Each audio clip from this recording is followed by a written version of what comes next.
Angioplasty ये heart से related एक ऐसा सर्जिकल प्रोसेस है जिसे मोस्टली उन लोगों पर किया जाता है जिन्हें या तो पहले हार्ट अटैक आ चुका रहता है या फिर जिन्हें हार्ट अटैक का खतरा होता है।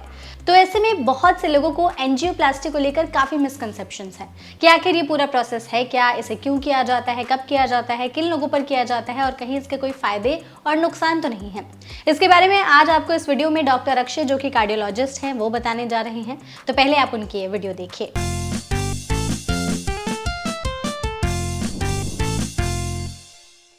नमस्कार, मेरा नाम डॉक्टर अक्षय काशिद। मैं मणिपाल हॉस्पिटल बानेर में कंसल्टेंट कार्डियोलॉजिस्ट हूँ। आज हम लोग बात करेंगे कि एंजियोप्लास्टी क्या है और एंजियोप्लास्टी किन पेशेंट्स में एडवाइस की जाती है।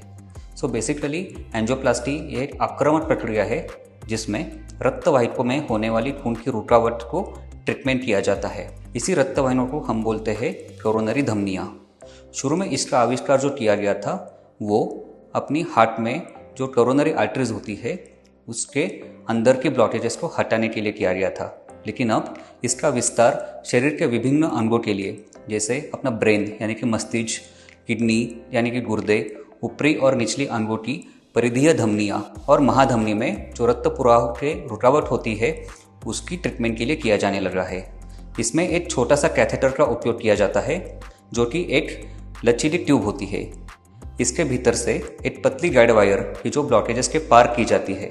इसके बाद धमनियों के अंदर से गुब्बारे को फुला के चौड़ा किया जाता है और वो धमनियाँ खुली रखने के लिए हम एक स्टेंट प्लेसमेंट करते हैं। अभी हम लोग जानेंगे कि कौन सी लक्षणों के लिए एंजियोप्लास्टी की एडवाइस की जाती है।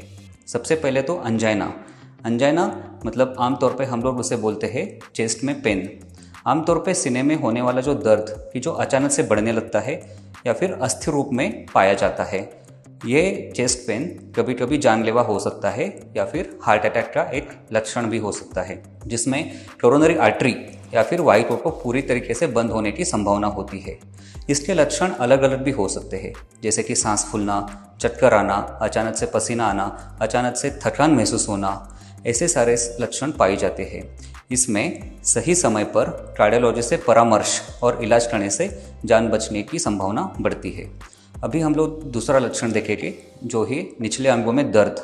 यह लक्षण इस बात का संकेत है कि रक्त की आपूर्ति अपर्याप्त है, जिसमें नीचे वाली अंगों में क्लॉडिकेशन या संवहनी अपर्याप्तता जाना जाता है।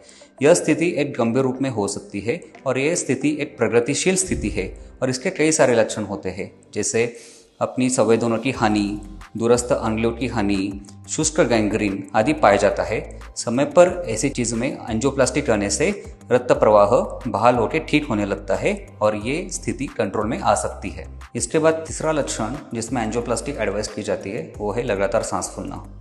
अगर आपको अक्सर सांस लेने में दिक्कत हो रही है या फिर खासतौर पर व्यायाम करते समय यह लक्षण बढ़ते जाता है तो इसकी संभावना होती है कि आपके दिल में ब्लॉकेजेस होने का रिस्क है। अगर ये रिस्क पाया जाता है और अगर ये पाया जाता है कि आपके धमनियों में सीमित ब्लड सप्लाई हो रहा है तो हमें पर्याप्त रक्त प्रवाह बढ़ाने के लिए एंजियोप्लास्टी करना बहुत ज़रूरी है। चौथा लक्षण है स्ट्रोक जैसा स्थिति।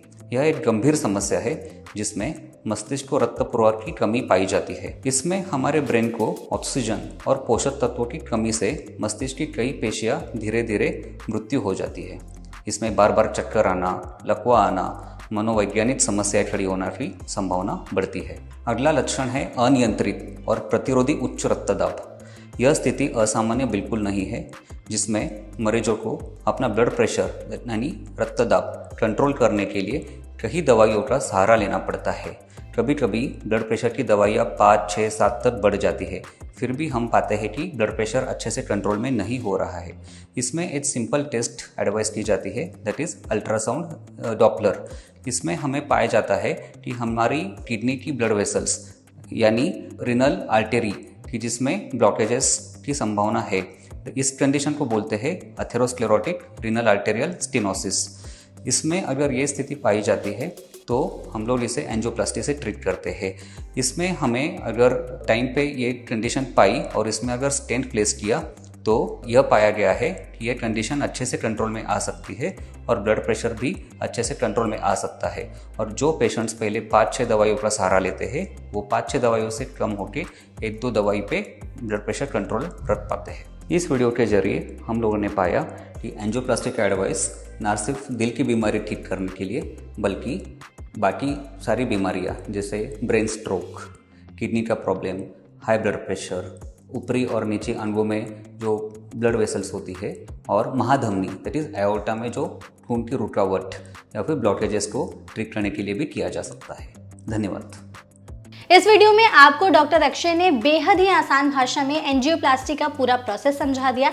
आई होप आपको ये वीडियो इन्फॉर्मेटिव लगी हो। ऐसी और भी वीडियोस के लिए हमारे चैनल एनबीटी लाइफ को सब्सक्राइब करना मत भूलिएगा।